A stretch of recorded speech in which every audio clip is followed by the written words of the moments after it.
Listen. That silence. That is the sound of a world without breath. Earth is a cradle. It coddles you. It shields you from the cosmic radiation that boils blood. But here the sky is a loaded gun. There is no ozone layer, no magnetic field.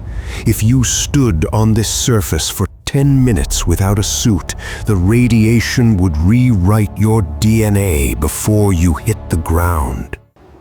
For a century, we dreamed of glass domes. We dreamed of skyscrapers gleaming under the Martian sun. Science fiction lied to you. On Mars, glass is suicide. To build up is to die. Welcome to Noctis. The year is 2050. Population 100,000, and you won't find a single one of them above ground. We didn't conquer the red planet. We hid from it. The first city on Mars isn't a monument. It's a bunker. Forget the skyline. On Mars, status isn't about how high you live. It's about how deep you go. We call this the inverted cathedral. 50 levels of reinforced basalt, shielded by 1,000 meters of rock. Topside, the radiation counts are lethal. Down here, it's quieter than a library.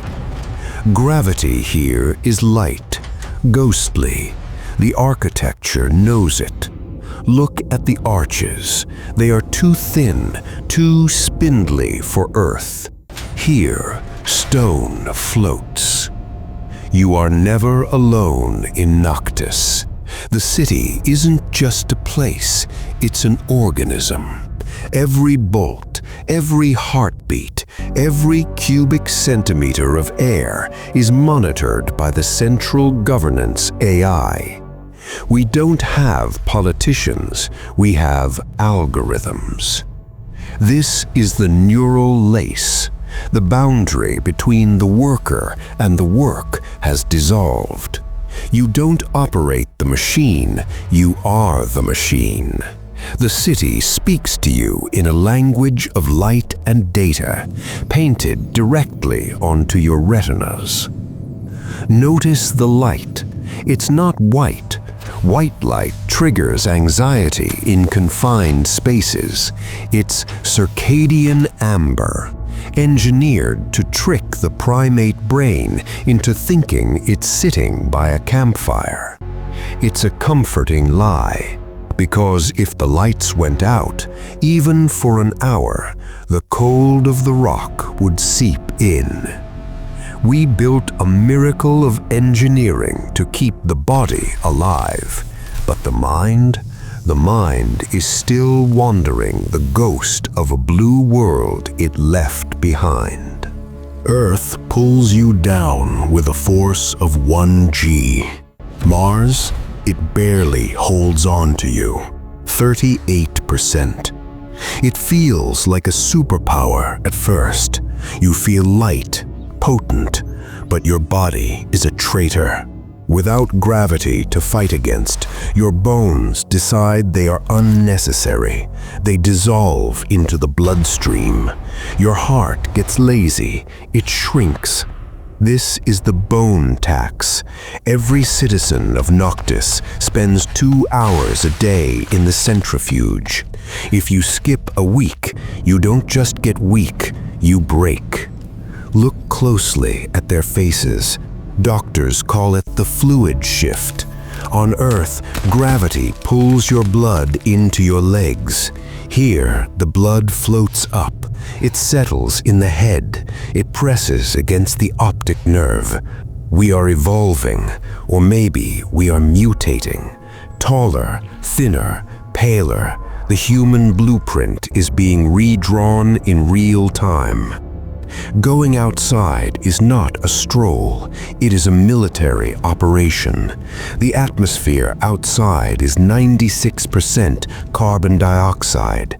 The pressure is so low, your saliva would boil on your tongue. This suit isn't clothing, it is a spacecraft you wear. And the dust, it's not sand, it's regolith, electrostatic, sharp as diamond. It eats seals, it destroys electronics, it gets into your lungs and never leaves. Outside these walls, the planet is trying to kill you in 1,000 different ways. Inside, we're just trying to remember what it feels like to stand firm. On Earth, you throw things away. Here, there is no away. Every molecule is trapped in a closed loop. The water in that cup, it was filtered from the breath of the person sitting next to you. It was the sweat of a miner 3 days ago. It was urine yesterday. We drink the past over and over again. Taste is a luxury we traded for survival. Our farms are vats of genetically modified spirulina and cricket flour.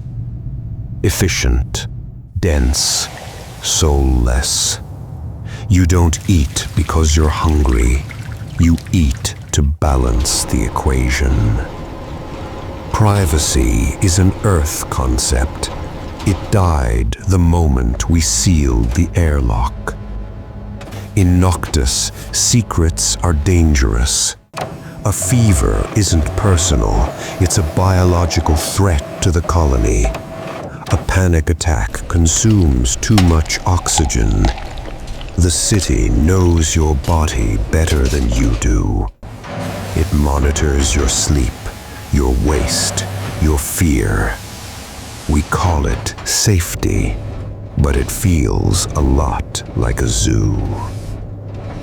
We have the technology to simulate the view, but we can't simulate the chaos. The smell of ozone before a storm, the feeling of wind that isn't recycled. That is the red fever, the crushing realization that you live in a bottle. We can print food, we can print walls, but we cannot print the wild. We are safe, we are fed, we are alive. But God, are we lonely? We call them the firstborn, the first generation conceived and birthed off-world. Look at them. They are the reason we dig the tunnels, the reason we drink recycled water, the reason we endure the dark. But looking at them feels like looking into a funhouse mirror. They are not human, not anymore. They are Homo Martis. They have never felt the wind. They have never seen an ocean. They have never felt the crushing weight of Earth, and they never will. To us, that blue marble is paradise. It is the Garden of Eden we destroyed. But to that child, Earth is a hellscape. 3 times the gravity, a crushing, suffocating force that would snap their elongated bones and stop their widened hearts. They look at our home and see a torture chamber. We came here to build a backup drive for humanity. We thought we were saving the human race. We were wrong. We didn't save the human race. We created its successor. Earth is the past. This is the future.